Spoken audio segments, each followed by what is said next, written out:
Laúd Estéreo. Rafa, buenas tardes, bienvenido, amante del Círculo Polar.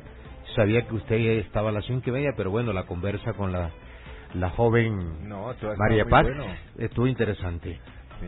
Hoy el resumen final de José Eustacio Rivera, no lo voy a interpelar, lo dejo a usted solito para que concluya esta parte importante de una de las mejores novelas del siglo pasado. Claro, y seguimos insistiendo, lo que hemos tratado de hacer en este mes es invitar a las personas a que o compren el libro, y unas ediciones muy bellas en la Feria del Libro, incluso en la Casa de Poesía Silva tenían una novela ilustrada utilizando el cómic, unas ediciones muy bellas, también muy económicas, o si la tiene allí en la biblioteca de su casa porque y se la pusieron a leer por obligación allá en el colegio, creo que hemos estado dando las razones por las cuales vale la pena recuperar ese texto y disfrutarlo.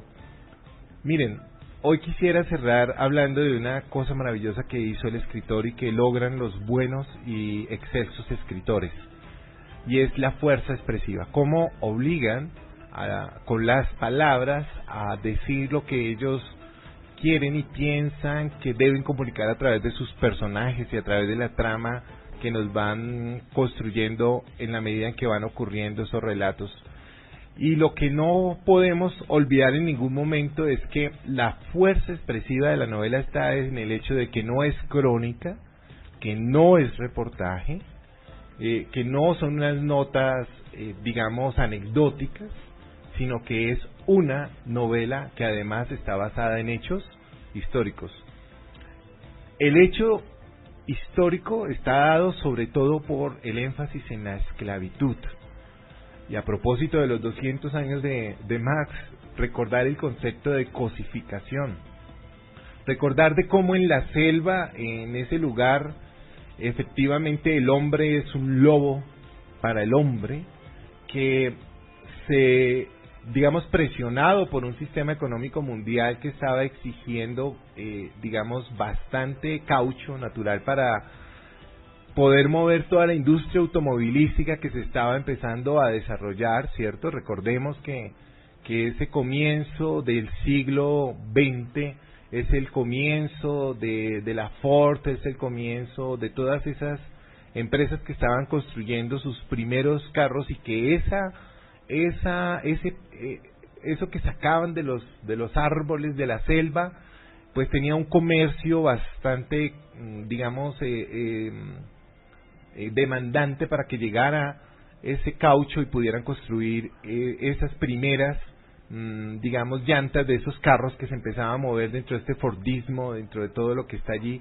Bueno, y además de las otras aplicaciones y usos como los mismos chicles, ¿no? Descubrir que los residuos que les quedaban de la fabricación de las lanchas, si se les llenaba de azúcar y si además se les daba ciertas texturas, podían seguirlos utilizando y lo vuelven también un producto de consumo. Pero ¿qué había detrás de la explotación de todo ello? Bueno, había todo un sistema esclavista que en el Amazonas había cogido a todos los colonos que cayeron en esa trampa de, ya saben, llega muy parecido a lo de la trata de personas de hoy en día, ¿no?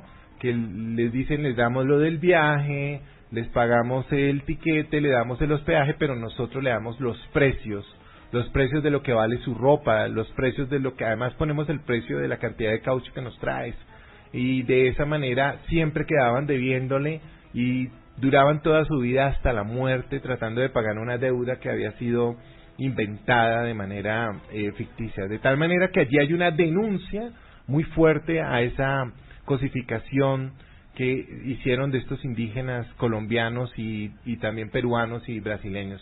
Pero también queremos resaltar dentro de esa fuerza expresiva que es una novela fundamentalmente que exploró tres, digamos, actitudes artísticas. La primera, el realismo, por las descripciones, nos presenta, retrata, fotografía una selva desconocida, recuerden, para una época en la que nadie, muy pocos habían podido ir por allá. Segundo, nos recuerda ese periodo barroco donde el ser que está perdido cae en una angustia humana que lo lleva a perderse, ¿cierto? Y que su alma termina en agonía. Recuerden que el barroco es recargado. Allí ya no es lo recargado de las formas literarias, sino lo recargado del ambiente, de la selva, y entonces encontramos un hombre atrapado en su angustia existencial tratando de salir de ella. Lo mismo que pasó en el periodo barroco, que recuerden que esa actitud humana llega después del Renacimiento, cuando el hombre se atreve a dudar de Dios, y al terminar el teocentrismo y convertirse en el homocentrismo, pues el hombre cree que en el Renacimiento va a poder dar respuestas, pero muy pronto cae en una actitud barroca de angustia existencial, que bueno, continúa hasta hoy. Entonces es una novela donde vamos a encontrar actitudes barrocas, actitudes del Renacimiento, una reivindicación del ser humano que ha renunciado a la idea de Dios. Recordemos que aquí en esta novela Dios no está, es el hombre enfrentado a la naturaleza, y por supuesto realismo muy interesante de la novela. Y por último, quisiera reivindicar lo que la mayoría de las personas han reconocido de la vorágine. Primero, es una de las verdaderas primeras novelas americanistas, es decir, una novela que recoge ese rasgo del modernismo en la poesía. Recordemos que el modernismo surge con los poetas, con Rubén Darío, tratando de decir que ya no tenemos que escribir como escriben los españoles, que las formas de poesía que ellos utilizan no tienen que ser las que nosotros hagamos para ser reconocidos, que vale la pena desarrollar ese nuevo lenguaje americano y que ese lenguaje sea el que conquiste al mundo. Y efectivamente esta novela empieza a ser la expresión, ya no en la poesía, sino en la prosa, de ese modernismo que sin duda Gabriel García Márquez y el boom latinoamericano va a terminar conquistando. Son unos modernistas tardíos. Es americanista, ¿por qué? Porque nos está presentando la naturaleza como escenario, pero además una naturaleza indómita. El ser humano, como siempre, creyendo ese cuento bíblico de que es el señor de la naturaleza, que se puede enseñorear sobre ella y que la puede explotar y dominar. Pero la naturaleza en Hawái, ahora mismo con ese volcán, acabó con todo, con los huracanes, con las inundaciones, con el fenómeno de la niña y del niño, recordándonos que es indómita, que la naturaleza es indómita, y que cualquier acto de civilización del hombre que lo haga creerse que ya la tiene dominada, ella con solo un pequeño temblor de 7.4, de 8.4 en la escala de Richter ya nos recuerda. Y finalmente, la reivindicación de unos primeros escenarios que la gente pudo conocer gracias a José Eustacio Rivera, el escenario del llano, que se parece a la llanura africana, es el mismo ecosistema de llanura africana, solo que aquí, como tiene otros climas y tiene otras cosas, no tiene los mismos animales, pero es una llanura larga, extensa.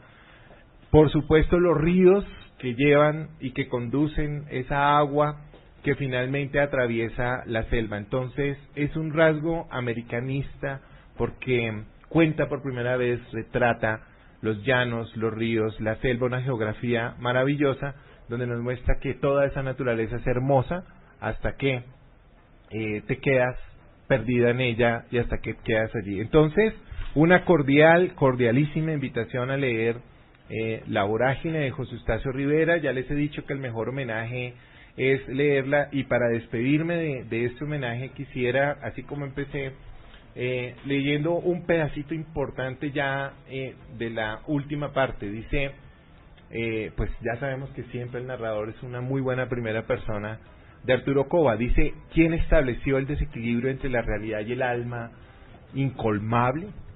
¿Para que nos dieran alas? ¿Por qué nos dieron alas en el vacío? Nuestra madrastra fue la pobreza, nuestro tirano la aspiración. Por mirar la altura tropezábamos en la tierra, por atender el vientre misérrimos fracasamos en el espíritu. La medianía nos brindó su angustia, solo fuimos los héroes de lo mediocre. Laúd Estéreo.